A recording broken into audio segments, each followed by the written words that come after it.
Саламатсыздарбы? Эфирде экономика бөлүгү. Кыргызстандын бажы уюмуна кириши бир топ талкууларды жаратып келе жатат. Жакынкы арада өкмөт кирүүнүн жол картасына кол коймокчу. Бүгүн бул суроого көңүл бурабыз. Экономика министрлигинин ички иликтөөсүнө ылайык Кыргызстандын бажы уюмуна кириши жакынкы жылдардын аралыгында жалпы дүң продукциясынын 2%га чейин төмөндөшүнө алып келет.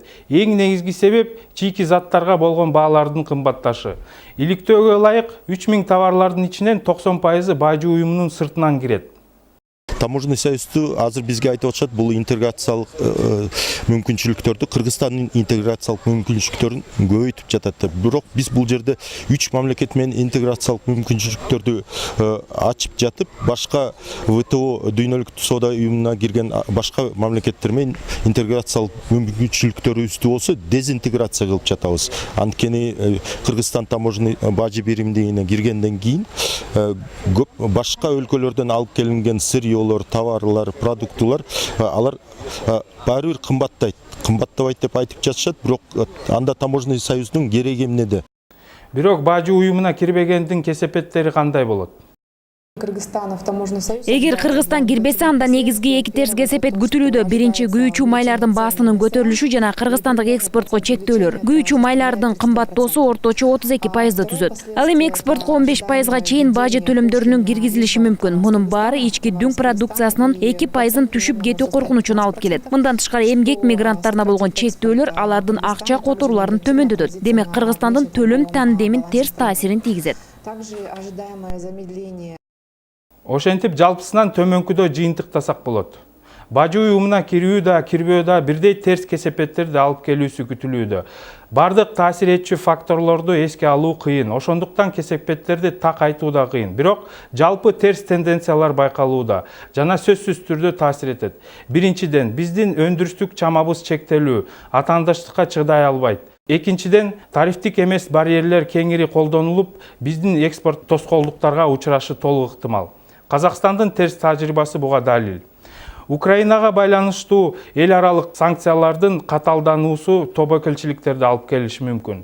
Ошондуктан чечим кабыл алууда бул тажрыйбаны, дүйнөлүк соода уюмунун талаптарын жана бажы уюмуна альтернативдүү сунуштарга сөзсүз көңүл бурулуш керек. Мисалы, Европа уюму 12-жылы Кыргызстанга соода преференцияларын сунуштаган болчу.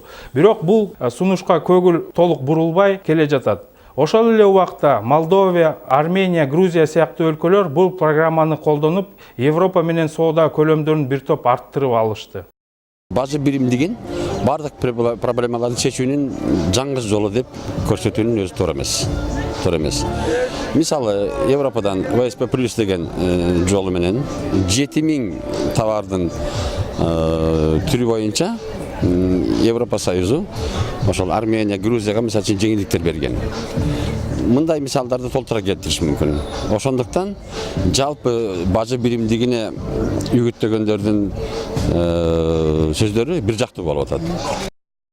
Ушу менен бирге бир топ жарандарыбыз бүгүн бажы уюмга кирүү маселеси экономика эмес, саясий жана геосаясий маселе экенине көзү жетип турат. Экономика эмес, саясий долбоор болуп, бүгүнкү күндө ошо Орусия Федерациясынан бизге мындай кысым түрдө сунушталып жатат.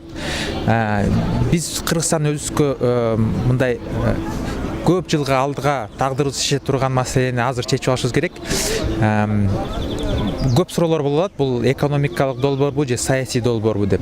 Эгер экономика жагынан карап көрсөк, мисалы Кыргызстандын соода тармак Орусия Федерациясы менен жүргүзгөн көлөмү Орусиянын бир жылдык дүң продукциясын карасак 0,3% гана түзөт.